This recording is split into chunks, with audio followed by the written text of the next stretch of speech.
عورت کے اندر محبت 80% اور جذبات پر کنٹرول 98% دیا گیا ہے، یعنی وہ مرد سے زیادہ محبت کرتی ہے لیکن اظہار نہیں کرتی، کیونکہ قدرت نے ضبط بھی کمال کا دیا ہے۔ مرد بتاتا زیادہ ہے اور کرتا کم ہے، جس طرح کہتے ہیں نا کہ خالی ڈھول زیادہ شور مچاتا ہے۔ مرد اپنی طرف سے تو بہت محبت کر رہا ہوتا ہے لیکن حقیقت میں ایسا نہیں ہوتا۔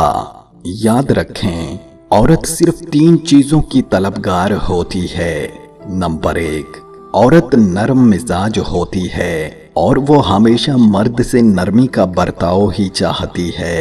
وہ ہمیشہ محبت کے احساس میں رہنا پسند کرتی ہے۔ وہ ہمیشہ چاہے جانے کی طلبگار ہوتی ہے۔ نمبر 2، عورت محبت میں بہت مخلص ہوتی ہے اور اسے چاہ بھی ہمیشہ مخلص کی ہی ہوتی ہے۔ وہ چاہتی ہے کہ جس سے وہ پیار کرے وہ صرف اور صرف اسی کا ہو، اسی کی محبت خالص اسی کے لیے ہو۔ وہ سوچے تو صرف اسی کو سوچے، وہ چاہے تو فقط اس کو چاہے۔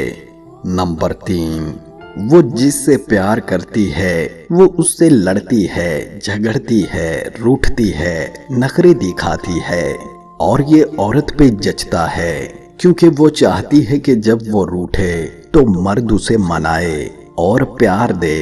وہ صرف پیار پانے کی ضد کرتی ہے اور جب وہ یہ سب کرنا بند کر دے تو سمجھو اسے آپ کے احساس اور پیار کی ضرورت ہے۔